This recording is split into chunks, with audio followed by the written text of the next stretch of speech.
Yang original dari Jung ini collective unconsciousness, ketidaksadaran kolektif. Ini wilayahnya lebih dalam lagi dibandingkan ketidaksadaran personal. Katanya Jung, ini mungkin ada pengaruh ajaran-ajaran agama tertentu mungkin, bahwa begitu kita lahir, kita ini bukan papan kosong. Kita mewarisi apa? Hal-hal, ingatan-ingatan. Mungkin dulu nenek moyang kita punya cita-cita apa, punya keinginan apa, punya harapan apa, punya semangat untuk ngapain.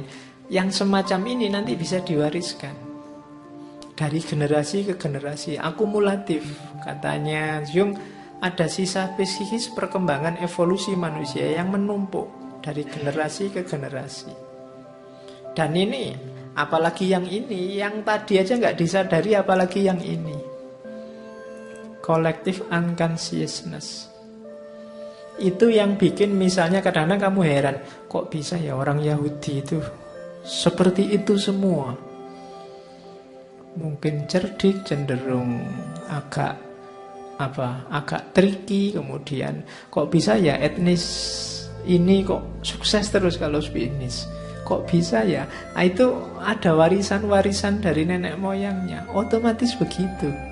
Kadang-kadang kamu usaha mati-matian, gak sukses-sukses. Tapi dari etnis itu temenmu cepet banget. Cuma ngapain aja terus jadi kaya.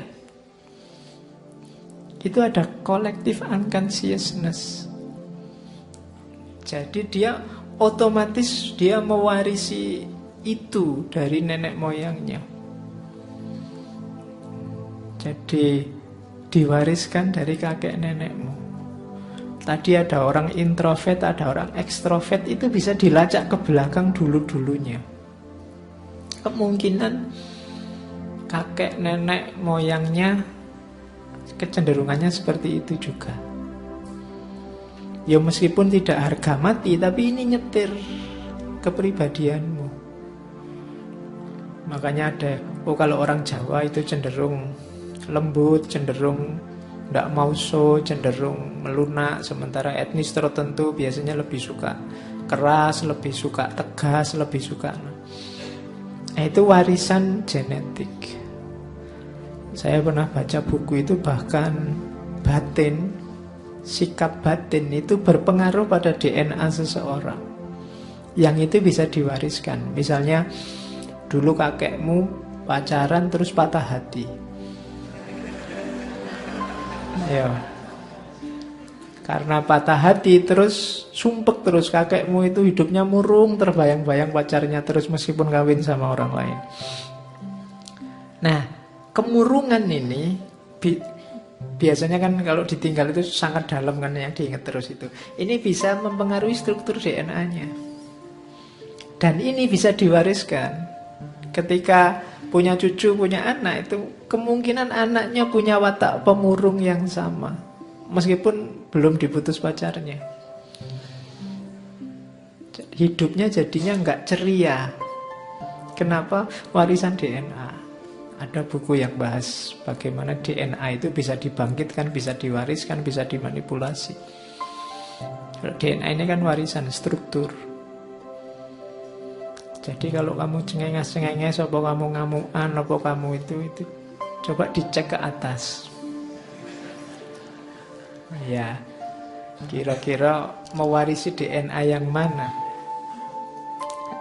Dan ini berpengaruh itu kalau katanya Jung, struktur otak, ras tertentu. Jadi ketidaksadaran kolektif ini hati-hati.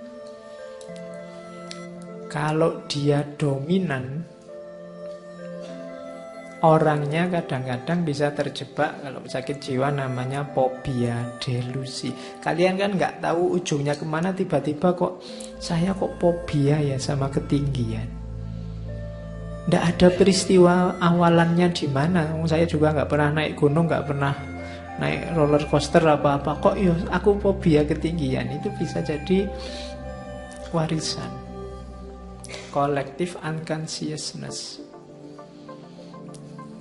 Jadi ini nyetir kita.